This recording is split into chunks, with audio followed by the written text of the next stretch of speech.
Hello，大家好，欢迎来到哲涵说，用最简单的话术讲述民谣吉他以及乐理的那些事。我是海浪。今天呢，我在家里面周末一个人2个孩子和爱人都不在，难得有这样的时间，所以说呢，我就开始自己练歌了。这套呢就是我练歌的一个工具，一个大振膜的电容麦，加一个雅马哈的声卡，还有就是录音软件。那么其实很多琴友的话都说过就是我们像平常人唱歌唱得不好，或者摆脱不了所谓的 KTV 的这种唱歌的性质那么它问题出在哪里呢？问题出在因为 KTV 里面在唱歌的时候这个声音进去以后，再通过这个音响反馈出来的话，它其实中间就通过了很多的效果的加持，就是把效果全部加进去了。比如说混响延迟对吧？一些效果已经把你加好了，就通过所谓的100万级的调音师已经把你修过了就这个概念。所以说呢，大家在 KTV 唱的时候，感觉自己挺良好的，也瑕疵度呢也没有。这其实问题的话，就是因为 KTV 里面已经加过一道效果当然，作为普通人在 KTV 里面唱歌唱得好的话，已经是佼佼者了我们不能去直接跟声乐老师或者专业的歌手去比较。那么为什么我要用这套设备来练歌或者是录歌呢？因为这套设备我如果说这样录进去这样录进去的话，其实很大的好处是什么？我可以回听自己最干净的，没有任何效果自己唱歌的声音录进去的。这样子一听的话，很明显就是说，你的音不准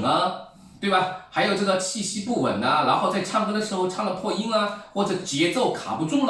对吧？都能听得一清二楚，这个就是非常大的好处那么还有就是说，我录歌或者练歌的时候，这个伴奏呢，都是通过吉他自己录进去的，也是通过这个麦当然我现在只有一个麦，如果说想效果好一点的话，需要2到3支麦因为要收吉他的中高低频之类的通过不同的方向来收音，可以达到一个更好的效果。那么有些人会说你这样子的话，不是说弹唱的话你没有现场感？网络上很多的就录音唱歌唱得非常好听的，感觉效果很好的话，基本上都是把吉他声和唱歌的声音呢是分开录的。因为这样子的话，它的音轨是在不同的轨道，可以加不同的效果进去。因为吉他声的效果和人声的效果加的都是不一样的，就是这个概念还有一点就是用大振膜在录这个吉他声的时候，也挺考验自己的基本功的。因为大振膜的这个麦它非常灵敏，就是说你任何一点瑕疵的话，它都能收得一干二净。还有就是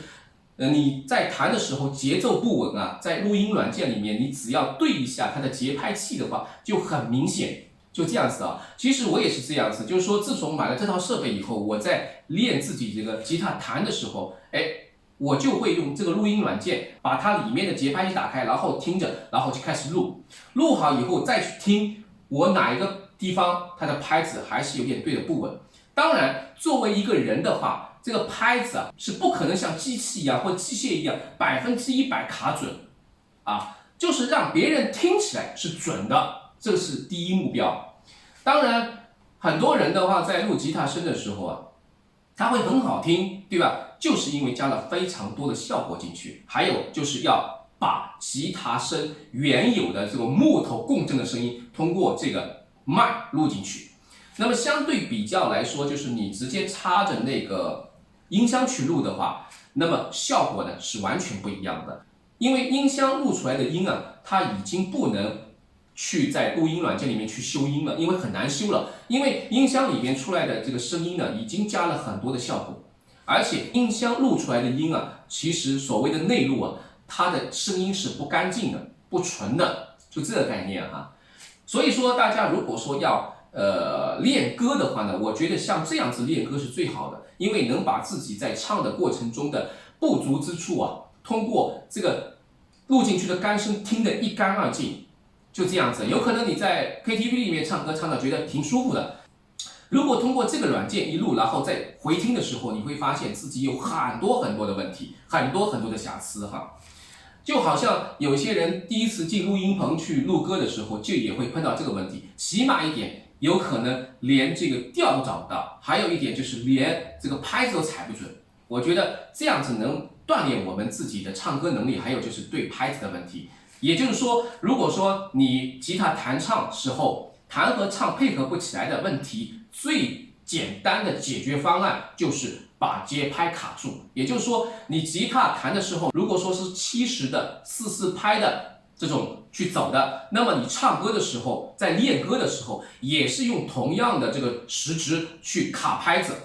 这样子的话，卡住以后，你弹唱配合不起来的这个问题，慢慢的会消掉啊。虽然说我唱歌唱的不好，但是我也在努力的练歌，让自己唱歌呢唱的稍微好听一点。毕竟吉他弹唱是3分弹7分唱，对吧？今天我们就聊到这儿，希望这期视频呢对大家有一点点帮助，拜拜。